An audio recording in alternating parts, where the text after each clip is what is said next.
Hello నమస్తే. నేను journalist Srinivas. ఈరోజు న్యూస్ అనాలిసిస్లో ఆంధ్రజ్యోతి పేపర్ చూద్దాం. వారంలోనే ఆత్మీయ భరోసా 261 విడుదలకు సర్కారు కసరత్తట. గతంలో 83,887 మంది కూలీలకి ఆర్థిక సాయం, మిగిలిన 4,35,304 మందికి ఇప్పుడు చెల్లింపులు. బిల్లులు సమర్పించిన గ్రామీణాభివృద్ధి శాఖ ఉద్యోగుల వేతనాల చెల్లింపులు పూర్తవగానే భరోసాగా నిధుల కేటాయింపు, తొలి విడత వేగంగా పూర్తికి నిర్ణయం. వానాకాలం సీజన్కు సంబంధించి రైతులకు పెట్టుబడి సాయం అందించింది ప్రభుత్వం ఆల్రెడీ రైతు భరోసా పేరుతోని. ఇక ల్యాండ్లెస్ పీపుల్ ఎవరైతే ఉంటారో, భూమి లేని నిరుపేదలకు కూడా మేము ఇందిరమ్మ ఆత్మీయ భరోసా ఇస్తామని చెప్పి ఒక స్కీమ్ను ప్రారంభించింది ప్రభుత్వం. సంవత్సరానికి 12,000, 2 విడతలకు ఒకసారి 6,000, ఒకసారి 6,000. దానికి సంబంధించి లాస్ట్ టైము 83,000 మందికి, సుమారుగా 83,887 మందికి ఇచ్చారు. కానీ ఉన్నది 4,35,000 మందికి పైన ఉన్నారు. ఈ టర్మ్ మొత్తానికి ఇవ్వాలని చెప్పి 261 కోట్ల రూపాయలు కేటాయించారట. కేటాయించడానికి కసరత్తు చేయమని ప్రభుత్వం ఆదేశం జారీ చేసిందట. ఈ ఫస్ట్ వీక్లో ప్రభుత్వ ఉద్యోగులకు జీతాలు ఉంటాయి కదా, జీతాలు అయిపోయిన తర్వాత నెక్స్ట్ టాప్ ప్రయారిటీ ఐటెంగా ఆత్మీయ భరోసా పెట్టుకున్నారు, ఇందిరమ్మ ఆత్మీయ భరోసా. దానికి సంబంధించి ఒక గుడ్ న్యూస్ చెప్పింది. ఎందుకంటే గ్రామాల్లో ఒక చర్చ జరుగుతుంది. కేసీఆర్ 5-6 సంవత్సరాల పాటు రైతు బంధు పేరుతోని భూములు ఉన్న వాళ్ళకి డబ్బులు ఇచ్చిండు, భూమి లేని నిరుపేదలకి నిర్లక్ష్యం చేసిండు అని చెప్పి, కాంగ్రెస్ పార్టీ వస్తే మమ్మల్ని కూడా పట్టించుకుంటా అన్నది, మాకు కూడా ఇస్తా అన్నది. మరి ఇదేం కథ? 9 రోజుల్లో 9,000 కోట్లు మళ్ళీ భూమి ఉన్న వాళ్ళకి వీళ్ళు ఇస్త్రీ, మా పరిస్థితి ఏంది, మాకేదో స్కీమ్ పెట్టారు డబ్బులు ఇవ్వట్లేదని ఒక చర్చ నడుతుంది. ఆ చర్చకు ఫుల్ స్టాప్ పెట్టాలంటే 4,35,000 మందికి సంబంధించి ఆ చర్చను ఆపాలంటే ఆత్మీయ భరోసా ఇవ్వాలి. అది జూలై ఫస్ట్ వీక్ తర్వాత ఇస్తారట. వారంలోనే ఉంటుందని చెప్పి దానికి సంబంధించి 261 కోట్లకు సంబంధించి బిల్లులు కూడా సబ్మిట్ చేశారట. గ్రామీణాభివృద్ధి శాఖ బిల్లులు సమర్పించింది ఫైనాన్స్ డిపార్ట్మెంట్కి. అంటే గ్రామీణాభివృద్ధి శాఖ కింద ఉంటుంది. ఏది ఎన్ఆర్ఈజిఎస్ ఉంది కదా, ఆ పథకంలో ఎవరైతే ఎలిజిబిలిటీ ఉన్నారో వాళ్ళ లిస్ట్ అంతా అక్కడ పెట్టారట. ఇప్పుడు ఇది ఒకటి. నెక్స్ట్ ఈ భరోసా, ఆ భరోసా అయిపోయింది, రైతు భరోసా. ఇది ఆత్మీయ భరోసా వస్తుంది.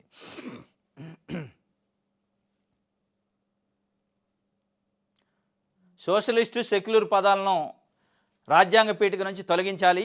సంఘ్ నేత దత్తాత్రేయ హోసా బలే సూచన. దేశంలో ఎమర్జెన్సీ విధించిన కాంగ్రెస్ క్షమాపణ చెప్పాలని డిమాండు. ఆర్ఎస్ఎస్ ముసుగు తొలగిపోయింది, సంఘ్ బీజేపీలకు రాజ్యాంగం అక్కర్లేదు అని రాహుల్ గాంధీ చెప్తున్నారు. సోషలిస్టును, సెక్యులర్ పదాలను రాజ్యాంగ పీఠిక నుంచి తొలగించాలని ఆయన ఎవరో దత్తాత్రేయ హోస్ బలే అట, సంఘ్ నేత. ఇది ఏమన్నా నీ డైరియా మారవడానికి? నువ్వు ఇంట్లో రాసుకున్న డైరియా ఇది మారవాలి అది మారడానికి? లేదా నీ ఇంట్లో వాస్తా ఈ మొత్తం తీసి అడ్డు పెట్టాలి, ఈ తలుపు తీసి, ఈ కిటికీ తీసి అడ్డు పెట్టాలంటాను? అదొక రాజ్యాంగం. 140 కోట్ల మంది ప్రజలకు సంబంధించిన ఆత్మ రాజ్యాంగం అది. అది నువ్వు నీ అయ్య రచించింది కాదు. అది నీ కోసం, నీ సంఘ్ కోసం, నీ సంఘ్ పరివారం కోసం పెట్టుకున్న రాజ్యాంగం కాదు అది.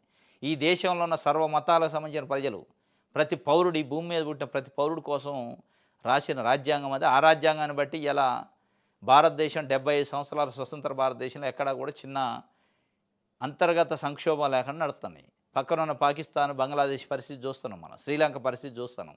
అట్లాంటి ఎప్పుడు భారతదేశంలో జరగలేదంటే డాక్టర్ బిఆర్ అంబేద్కర్ రాసిన ఆ రాజ్యాంగం పునాదులపైన ఇలా మన దేశం నిలబడింది. దాంట్లో ఆ పదం తీసేయాలి, ఈ పదం తీసేయాలి. నీ అయ్య జాగిరి అది పదాలు తీసేయటానికి?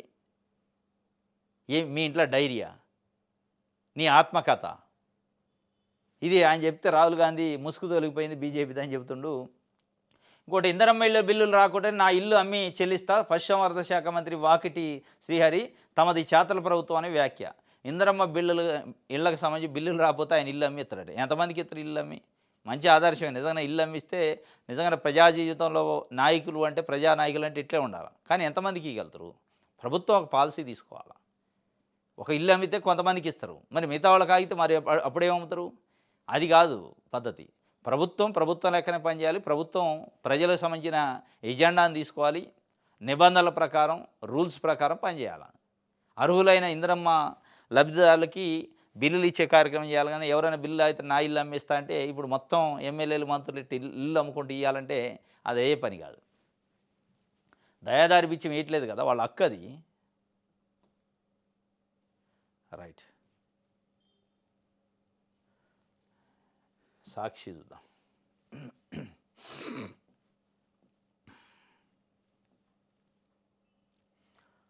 ఐఏఎంసీకి భూ కేటాయింపులు చెల్లదు.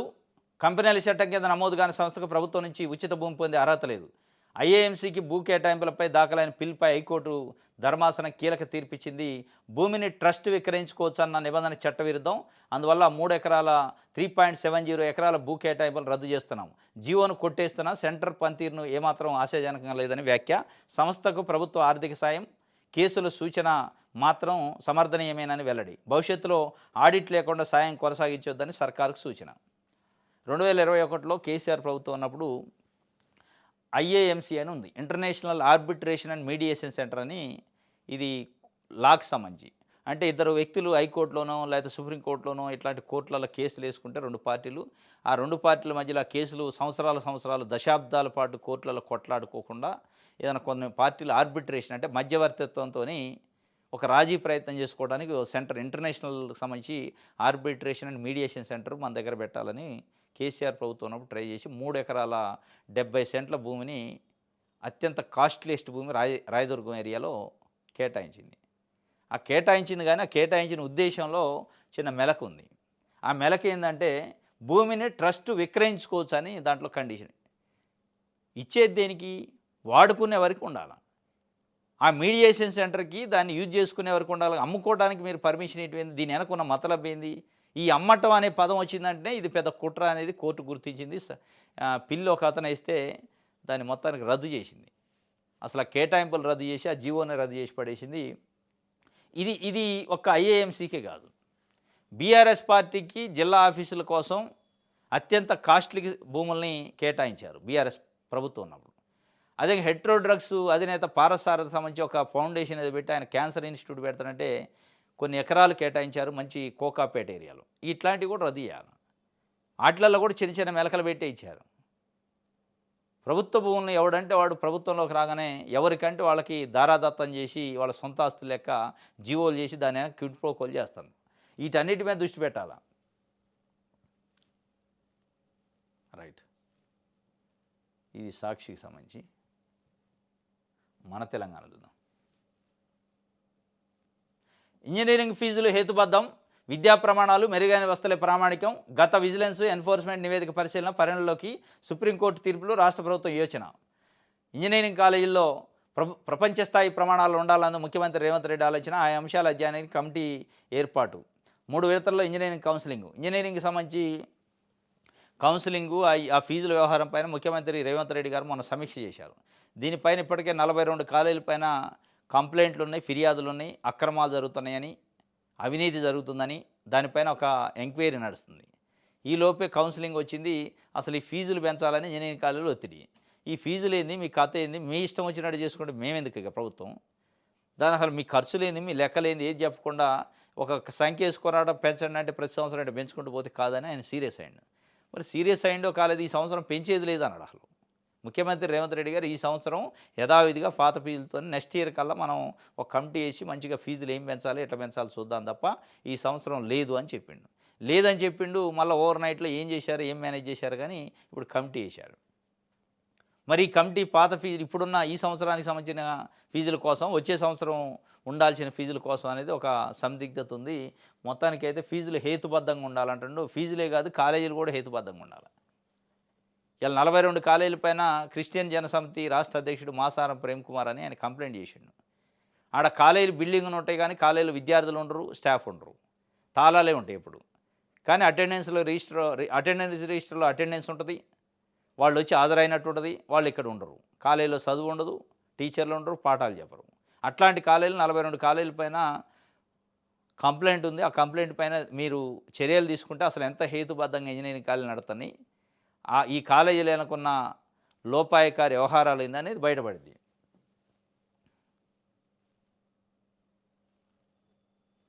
రైట్, న్యాయ విద్యార్థినిపై గ్యాంగ్ రేప్ చేశారంటే నేను కలకత్తాలో.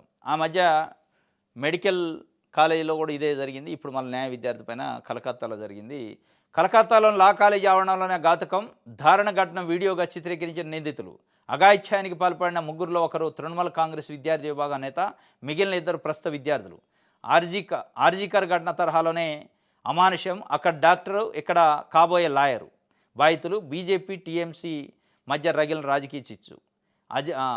ఆర్జీకర్ అనేటోడు కూడా ఒక డాక్టర్ని అత్యంత అమానవీయంగా రేప్ చేసి చంపేసిండు. ఇక్కడ కూడా కాబోయే కాబోయే లాయర్, ఆమె డాక్టర్ అయితే ఈమె లాయరు. లా కాలేజీ ఆవరణలో ఎక్కడైతే న్యాయదేవతకు సంబంధించి ట్రైనింగ్ ఇస్తారో, పిల్లలకి చదువు చెప్తారో, అక్కడ అదే ఆవరణలో ఆ కాలేజీకి సంబంధించి ఒక స్టాఫ్ ఉన్నట, కొంతమంది విద్యార్థులు కలిసి అమానుషంగా రేప్ చేశారట. రేప్ చేసిన దాన్ని వీడియో కూడా తీశారట. ఇక దీని వెనక మళ్ళీ రాజకీయాలు, తృణమూల కాంగ్రెస్, బీజేపీ మీ ఓడు ఉండంటే మీ ఓడు ఉండని చెప్పి మొత్తానికి జరుగుతుంది. కానీ అన్యాయం జరిగింది పాపం. కలకత్తాలో న్యాయ కళాశాల భవనం ఘాతకానికి పాల్పడిన ప్రధాన నిందితుడు మనోజిత్ మిశ్రా. ఇగో ఈడు దొంగ. కాల్చిపడేయాలి ఇట్లాంటి వాడిని. ఇప్పుడు ఆర్జీకర్ అనేటువంటి నిజంగా ఆ రోజు కాల్చి ఉంటే ఇవాళ ఈ పరిస్థితి ఉండకపోయేది. వాడిని మళ్ళీ వాడి మీద ఇన్వెస్టిగేషన్లు, కోర్టుకు తెప్ప, జైలుకు తెప్ప, అన్నం పెట్టి సాగితే ఇక ఇట్లే ఉంటుంది.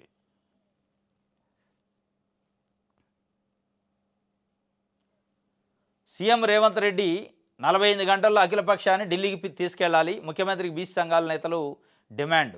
బీసీ సంఘాల నేతలు నిన్న ఒక మీటింగ్ పెట్టారు.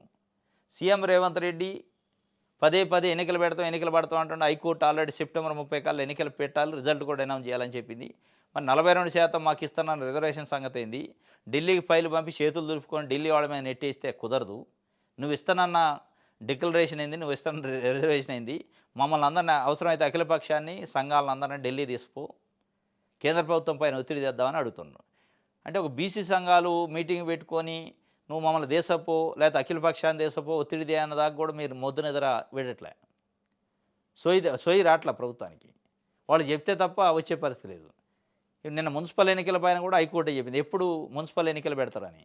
ప్రతిదీ కోర్టులు చెప్పాల్సిన పరిస్థితి ఇవాళ ప్రభుత్వాలకు వస్తుంది. ఆర్టీఐ కమిషనర్లు నియమించాలంటే కోర్టు చెప్పాలి. కోర్టుకు పోయి ఎవడన్నా పిటిషన్ వేసి ఎవరైనా ఆర్డర్ తెచ్చిందాకా ఆర్టీఐ కమిషనర్, లోకాయుక్త ఉండదు, మానవ హక్కుల కమిషన్ ఉండదు. ఇట్లాంటి అంటే ప్రజలకు ఏదైతే ఉపయోగపడతాయో వాటన్నిటికి సంబంధించిన పదవుల్ని ఎవరైనా కోర్టుకు పోయి కోర్టు నుంచి ఆర్డర్ తెచ్చుకుంటే తప్ప నింపే పరిస్థితి లేదు. అదే ఏదన్నా నామినేటెడ్ పదవులు వాళ్ళ రాజకీయ నిరుద్యోగులకు ఇవ్వాల్సినవి అయితే ఓవర్ నైట్లో వస్తాయి. సలహాదారులు అవుతారు, ప్రభుత్వ సలహాదారులని ఇట్లా పార్టీలో జాయిన్ అయ్యడం లేదో ఒక పదవి వస్తుంది, కండ వేస్తారు, పదవి ఇస్తారు. జితేందర్ రెడ్డి లాంటి వాడికి, కేశవరావు లాంటి వాడికి. వాళ్ళకి ఆగమేఘాల మీద ఏ కోర్టు చెప్పదు, ఎవరు అడగరు, ఇస్తారు. కానీ అసలు ప్రజలకు అవసరమైన హ్యూమన్ రైట్స్ కమిషను, లోకాయుక్త లాంటి వాటిలలో, ఆర్టీఐ కమిషన్ లాంటి వాటిలలో కోర్టుకు పోయి కోర్టు వెంటబడి కోర్టులో న్యాయ పోరాటం చేస్తే తప్ప నింపే పరిస్థితి లేదు. ఇక ఇది అదే కథ ఉంది. ఈ 42 రిజర్వేషన్ కూడా అదే. ఎవరన్నా ముళ్ళు పెట్టి పొడితే తప్ప వాళ్ళకి గుర్తు రావట్లే.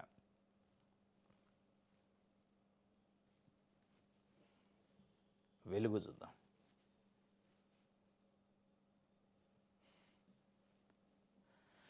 కాళేశ్వరం గుదిబండ ప్రభుత్వానికి ఆర్థికంగా భారంగా మారింది. ప్రభుత్వానికి ఆర్థిక భారంగా ప్రాజెక్టు. ఆర్ఈసీ అవుట్ స్టాండింగ్ రుణం 17,232 కోట్లట. 890 కోట్ల బకాయిలు. ఈ నెల 6న సర్కార్కు ఆర్ఈసీ లేఖ. జూన్ 29 లోపు కట్టకుంటే నిరార్థక ఆస్తిగా పరిగణిస్తామని వార్నింగ్. ఇరిగేషన్ కార్పొరేషన్ కట్టాల్సింది మరో 10,278 కోట్లు. వాయిదాకి చెల్లించాల్సిన 503 కోట్లు పెండింగ్. ఈ నెల 29 లోపు 1,393 కోట్లు చెల్లించాల్సిందే. రుణాలు రీకన్స్ట్రక్షన్ కోసం సర్కారు యత్నం, కేంద్రము ఆర్ఈసీ ససేమేర కథం. కాళేశ్వరం గుదిబండ అయిందట. ఈ నెల 29 లోపు 1,393 కోట్లు ఆ తెచ్చిన లోన్ కట్టకపోతే అంటే ఎన్పిఐ, ఇది నాన్ ప్రాఫిటబుల్ ఎసెట్స్ కింద కన్వర్ట్ చేస్తారు. ఒకసారి అంటే దివాలా తీసినోడానికి అర్థం. ఇక అంటే కాళేశ్వరం కార్పొరేషన్ని, ప్రభుత్వాన్ని దివాలా తీసిన దాని కింద పరిగణిస్తాం, నువ్వు కట్టకపోతే అని చెప్పి చెప్తుండ్రు. కాళేశ్వరం కార్పొరేషన్ ద్వారా అప్పు 97,449 కోట్లు. దాదాపు ఇంకో 3,000 కోట్లు అయితే 1,00,000 కోట్లు అయింది. మంజూరు అయింది 79,287 కోట్లు. ఇంకా కట్టాల్సింది 70,000 కోట్ల రూపాయలు ఇంకా పెండింగ్ ఉంది. ఇక దానికి సంబంధించి ఇప్పుడు గుదిబండకు మారిందట. ఆ డబ్బులు కట్టాలి. కట్టకపోతే అది పనికిరాని దాని కింద లెక్కేసే ప్రమాదం ఉంది. మొత్తం 10,278 కోట్లు కట్టాల్సిందట. ఇప్పుడు 503 కోట్లు పెండింగ్ ఉందట. మొత్తం 1,393 కోట్లు. ఆర్ఈసీ అవుట్ స్టాండింగ్ రుణం 17, దాంట్లో ఆర్ఈసీకి ఎంత 890 కోట్లు, 530 కోట్లు ఇరిగేషన్ కార్పొరేషన్ కట్టాల్సింది. మొత్తం 1,393 కోట్లు. 29 లోపు కట్టకపోతే నిరార్థక ఆస్తిగా పరిగణిస్తారట. నా భార్య ఫోన్ కూడా ట్యాప్ చేశారు బీఆర్ఎస్ హయాంలో అడ్డగోలుగా ట్యాపింగ్ అని కొండా విశ్వేశ్వరరెడ్డి ఎంపీ చేవెళ్ళ ఎంపీ చెబుతున్నాడు. నేను భూమి అమ్మిన వ్యక్తి నుంచి 13 కోట్లు ఎలక్ట్రల్ బాండ్లు రాయించుకున్నారు. నా స్నేహితుడి దగ్గర 72 కోట్లు పట్టుకొని అవి నావేనని ప్రచారం చేశారు. నేను ఫిర్యాదు చేస్తే తిరిగి నాపైనే నాన్ బెయిలబుల్ కేసులు పెట్టారని వెళ్ళి సిట్టు విచారణకు హాజరైన సాక్షిగా వాంగ్మూలం ఇచ్చిన బీజేపీ ఎంపీ మరో MP Raghunandanrao statement record. BRS MLC Kavitha PA phone కూడా ట్యాప్ అయినట్టు గుర్తించిన SIT. BRS MP Kavitha BRS MLC Kavitha అయింది, పోలీసులది ఏంది, మాజీ ఎంపీలేంది, మాజీ మంత్రులేంది, మంత్రులేంది అందరే చేసి ఉంటారు.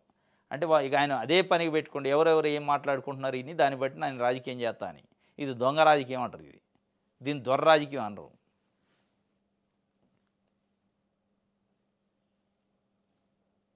రైట్, ఇది వెలుగు సంబంధించి ఆంధ్రప్రభలో రాష్ట్రానికి బీజేపీ అధ్యక్షుడి ఎన్నిక వేళయే నేడు ఎన్నికల షెడ్యూల్ ప్రకటన. రేసులో ఈటెల ముందంజ ఉండట. అటు ఏపీలోను ముహూర్తం ఫిక్స్. జూలై 1న 2 రాష్ట్రాల అధ్యక్షుల ప్రకటన. తెలంగాణకు ఎన్నికల అధికారిగా శోభా కరం ద్లాజే.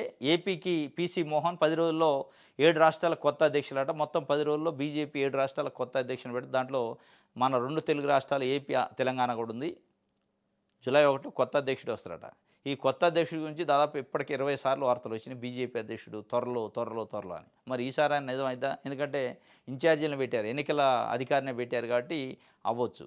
ఈటెల రాజేందర్ మల్కాజ్గిరి ఎంపీ, తెలంగాణ ఉద్యమకారుడు, బీఆర్ఎస్ మాజీ నాయకుడు. ఆయనకి ఇస్తారని బీసీ సామాజిక వర్గం కాబట్టి, తెలంగాణ ఉద్యమకారుడు కాబట్టి, తెలంగాణ వ్యాప్తంగా పేరుంది కాబట్టి ఆయనకి ఇవ్వచ్చు అనేది ప్రధానంగా ఆయన పేరు చర్చ నడుతుంది. తర్వాత Nizamabad MP Arvind Kumar, Medak MP Raghunandanrao, Mahabubnagar MP DK Aruna. వీళ్ళు 4-5 పేర్లు ప్రధానంగా వినిపిస్తున్నాయి. మాజీ ఎమ్మెల్సీ రామచంద్రరావు పేరు కూడా ఈ మధ్య కాలంలో వినిపించింది. ఆయన్ని కూడా పెడతారు, ఎందుకంటే ఆర్ఎస్ఎస్ సిద్ధాంతకర్త, బీజేపీ నుంచి ఫస్ట్లో ఉండని. మరి వీళ్ళల్లో ప్రధానంగా నిజంగానే బీజేపీ నుంచి ఫస్ట్ నుంచి ఉండాలి, మొదటి నుంచి ఉండాలి, ఆర్ఎస్ఎస్ బ్యాక్గ్రౌండ్ కలిగి ఉండాలంటే ఈటెల రాజేందర్కి రాదు. లేదు అది మనకు అవసరం లేదు అని ఒకవేళ పార్టీ భావిస్తే ఈటెల రాజేందర్కే వచ్చే అవకాశం ఉంది. ఒకవేళ నిజంగానే ఆర్ఎస్ఎస్గా ఉండాలి, మొదటి నుంచి బీజేపీలో ఉండాలంటే ఈటెల రాజేందర్ లేడు, డీకే అర్ణ లేదు, రఘునందనరావు లేడు, అరవింద్ కుమార్ కూడా లేడు. వీళ్ళందరూ వేరే వేరే పార్టీలు, వాళ్ళ నేపథ్యం, కుటుంబాలు, రకరకాల పార్టీలు ఉండరు. డీకే అర్ణ కాంగ్రెస్, అరవింద్ కుమార్ కాంగ్రెస్ కుటుంబం, రఘునందనరావు బీఆర్ఎస్ నుంచి ఉండడు, ఈయన బీఆర్ఎస్ నుంచి ఉండు. కానీ బీజేపీ మిగతా మనం పశ్చిమ బెంగాల్, బీహార్ లాంటి మిగతా రాష్ట్రాలలో చూస్తుంటే, అనేక రాష్ట్రాలలో, అస్సాం లాంటి రాష్ట్రాల్లో చూస్తుంటే అప్పటికప్పుడు వచ్చిన వాళ్ళకు కూడా ముఖ్యమంత్రి అభ్యర్థులుగా అధ్యక్షులుగా ప్రకటించిన దాఖలాలు, విన్ అయిన సందర్భాలు, అది పనిచేసిన సందర్భాలు, ప్రయోగాలని అదే ప్రయోగంలో పోవచ్చు అనేది. ఎందుకంటే వాళ్ళ రాజకీయ పార్టీ, అది మత సంస్థ కాదు కదా. రాజకీయ పార్టీగా రాజకీయంగా లాభం ఎట్లయితే ఉంటుందో అట్లా చేసే అవకాశం ఉంది.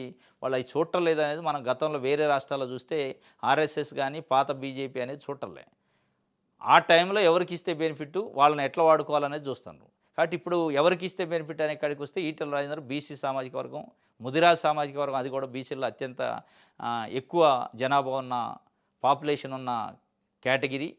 ప్లస్ ఆయన తెలంగాణ ఉద్యమకారుడు, తెలంగాణ వ్యాప్తంగా వెల్ నౌన్ ఫేసు అనే ఉద్దేశంతోనే ఆయనకే ఇస్తారు, ఆయనే ముందంజలో ఉండని ఇది ఒక వార్త. 42% బీసీ బిల్లులకు చట్టబద్ధత కల్పించాలి, మీ సహకారం కావాలి, రాష్ట్రపతి ఆమోదంతో చొరవ తీసుకోవాలి. కేంద్ర మంత్రి రామ్దాస్ అథవాలేకు ఎమ్మెల్సీ కవిత వినతి. ఎమ్మెల్సీ కవిత గారు ఈ మధ్య అందరు బీసీ నాయకుల్ని, మిగతా పార్టీ నాయకులు కాదు, నాకు మద్దతు ఇవ్వండి, 42% రిజర్వేషన్ల కోసం పోరాటం చేస్తున్నాయి. ఆమె బీసీ కాదు, లేదా ఆమె 10 ఏళ్ళు ఉన్నప్పుడు బీసీల కోసం మాట్లాడాలి. కానీ ఇప్పుడు ఎక్కడ లేని బీసీల పైన ప్రేమ వచ్చింది ఆమెకి. ఇక రాజకీయంలో ఉనికి కోసం చేస్తారా, మరి ఎందుకు చేస్తారో తెలియదు, కానీ సరే ఏదైతే చేస్తాను. ఇక దానికి సంబంధించి చాలామంది నాయకులు కలిశారు, మద్దతు ఇవ్వండి. ఇక నేను స్వయంగా కేంద్ర మంత్రి రామ్దాస్ అథవాలే ఆయనే స్వయంగా వచ్చి కలిసిండు, నేను మద్దతు ఇస్తా అని. మరి ఏం ఫోన్ చేసిందా, లేదా ఆయనే ఫోన్ చేసి వచ్చిండా, కానీ మొత్తానికైతే కేంద్ర మంత్రిగా ఆయన హోదాలో వచ్చిండు. దీనిపైన రాత్రి కొన్ని పుకార్లు వచ్చినాయి.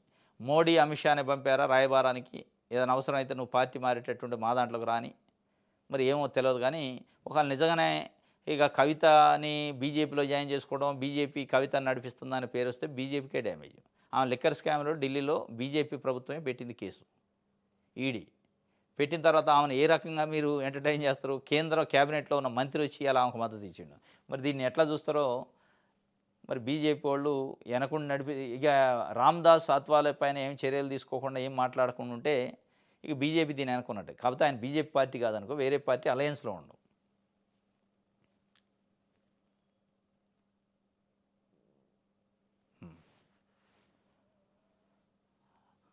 రైట్. ఆయిల్ ఫామ్తో డబ్బు వస్తుందట. రైతుకు లాభం, ప్రభుత్వానికి విదేశీ మార్గద్రవ్యం. అందుకే ఆ పంటను ప్రభుత్వం ప్రోత్సహిస్తుంది. సిద్దిపేటలో భారీ ఆయిల్ ఫామ్ ఫ్యాక్టరీ, గంటకు 120 టన్నుల క్రషింగ్ సామర్థ్యం.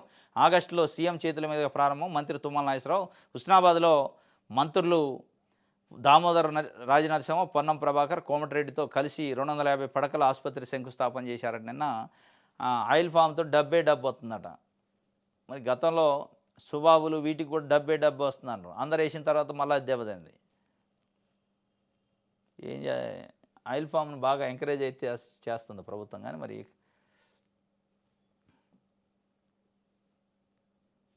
ఇన్ఛార్జి మంత్రుల తీరుపై సీఎం ఆరా తీసినాడు. జిల్లాల్లో ఎవరెవరు పర్యటిస్తున్నారు, పార్టీ బలోపేతం ప్రభుత్వ కార్యక్రమాలపై సమీక్ష సంగతి ఏంటి, సంక్షేమ పథకాలను ప్రజలకు తీసుకెళ్తున్నారా, జిల్లాల్లో పాత కొత్త నేతల మధ్య గ్యాప్ పైన నజర్, చుట్టపుచూపు పర్యటనలపై వస్తున్న విమర్శలపైన దృష్టి, పార్టీ లీడర్లతో సమావేశాలు పెడుతున్నారా లేదా, నేతల మధ్య అంతర్గత కుమ్ములాటలను ఏ విధంగా హ్యాండిల్ చేస్తున్నారని ముఖ్యమంత్రి నిన్న ఆరాధించిండట. ఇన్ఛార్జి మంత్రులు అలా జిల్లాకు వస్తానరా, ఉట్టినే ఇన్ఛార్జి పేరుతో ట్యాగ్ వేసుకొని తిరుగుతుండ్రా, అసలు పర్యటనలు ఉన్నాయా, కనీసం వారానికి ఒకసారి అన్నా అని ఆయన ఆరాధించినట్టు. ఆ పర్యటనలో మన లేదు. ఇన్ఛార్జి మంత్రులు కాదు, వాళ్ళ సొంత జిల్లాలనే తిరగట్లా మంత్రులు. ఇక ఇన్ఛార్జి కాడికి పోయిండు. ఏం తిరుగుతారు, ఇంధనం బిల్లు ఇస్తారంటారు, ఇచ్చింది తక్కువ ఇవ్వాల్సింది ఎక్కువ, ఏమని తిరుగుతారు. రైతు రుణమాఫీ ఉండే, బకాయిలు అట్టే ఉండే, ఏమని తిరుగుతారు, తిరిగితే నిలదీసేటట్టు ఉండరు. కనీసం ఎమ్మెల్యేలు కూడా తిరగలేని పరిస్థితి కాన్స్టిట్యున్సీలలో.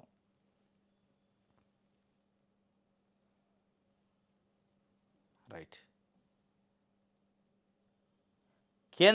కవిత ఇంటికి కేంద్ర మంత్రి అత్వాలే కాల్ చేసి మరీ ఎమ్మెల్సీ వద్దకు, ఇద్దరి మధ్య మర్యాదపూర్వక భేటీ. బీసీ ఉద్యమం, 42% రిజర్వేషన్లపై చర్చ. బీసీ బిల్లును రాష్ట్రపతి ఆమోదించేలా చూడండి, కేంద్ర మంత్రికి వినతి పత్రం అందించిన తెలంగాణ జాగృతి అధ్యక్షురాలు. మరి ఇప్పుడు బీజేపీ ఇక్కడ ఉన్న 8 మంది ఎంపీల సంగతి ఏందో చూడాలి. ఎందుకంటే ఆయన కేంద్రం నుంచి వచ్చి కవితకు ఫోన్ చేసి మరీ కలిసి రిప్రజెంటేషన్ తీసుకున్నాడు ఇంటికి వచ్చి. మున్సిపల్ ఎన్నికల నిర్వహణకు ఆలస్యం ఎందుకు, రాష్ట్ర ప్రభుత్వం ఎన్నికల సంఘానికి హైకోర్టు నోటీసులు. వచ్చే నెల 11కు విచారణ వాయిదా. ఈ ఏడాది జనవరి 26తో ముగిసిన పాలకవర్గం. మున్సిపల్ ఎన్నికల నిర్వహణ ఎప్పుడు, పంచాయతీ ఎన్నికల నిర్వహణ ఎప్పుడు అని ఎప్పటికప్పుడు మొద్దు నిద్రపోతున్న ప్రభుత్వాన్ని ముళ్ళు పెట్టి పొడిచినట్టు చేస్తుంది కోర్టు. అయినా కానీ ముందు పడతలే. రైట్. ఈనాడు చూద్దాం. చెరువుల్లో నీటి దొంగలాట, శిఖము, ఎఫ్టీఎల్, బఫర్ జోన్లో బోర్లు వేసి తోడకం, వేల ట్యాంకర్లతో అక్రమ రవాణా. హైదరాబాద్ చుట్టుపక్కల ఏమైందంటే రాజధాని శివార్లలో నీళ్ల కొరత ఎక్కువ కాబట్టి నీళ్ళ ట్యాంకర్లకు మంచి డిమాండ్ ఉంటుంది. చెరువులు పక్కన బఫర్ జోను, ఎఫ్టీఎల్లోనే అక్రమంగా కొంతమంది రాజకీయ దందా చేసేటోళ్ళు ఇట్లా పలుకుబడి ఉన్నోళ్ళు బోర్లు వేసి ఆ బోర్లలో వచ్చిన నీళ్ళని ట్యాంకర్లు పెట్టి అమ్ముకుంటున్నారు. మరి హైడ్రా పోయింది. ఎఫ్టీఎల్లలో, శిఖం భూములలో, బఫర్ జోన్లలో బోర్లు వేసి ట్యాంకర్లు నీళ్ళు వేల ట్యాంకర్లు తీసిపోయి అమ్ముకుంటుంటే హైడ్రా ఎక్కడుంది మరి? ఈ హైడ్రా మరి వీళ్ళ కోసం ఉండదు, కేవలం పేదల గుడిసెలను గోలవటానికేనే హైడ్రా? పెద్దోళ్ళకి సంబంధించి ఇట్లాంటి అక్రమ దందాలు చేసేటోళ్ళకి ఏమి లేదేమో. అరే ఉండే గూడును కూల్చి వాళ్ళు తినే కంచంలో మట్టిపోసి హైడ్రా ధ్వంసం చేసింది పేదోళ్ళని. మరి ఏళ్ల కాడికి వచ్చే వాళ్ళకి ఎందుకు పట్టించుకోరు? ట్యాంకర్లు పోతున్నాయి, కళ్ళ ముందు కనపడుతుంది, బోర్ ఆడ కళ్ళ ముందు కనపడుతుంది, బఫర్ జోన్ అనేది కళ్ళ ముందు కనపడుతుంది, ఎఫ్టీఎల్ కనపడుతుంది. మరి ఎడిపోయింది రంగనాథ్ గారు, హైడ్రా కమిషనరు? మాటలేం పెద్దగా ఉంటే చేతలేం ఇక ఇట్లాంటివి ఉండే. రైట్. ఇది ఈనాడు సంబంధించి. ఇది ఈరోజు న్యూస్ ఛానల్స్. రేపు తాజా వార్తలతో తిరిగి కలుసుకుందాం. Thank you.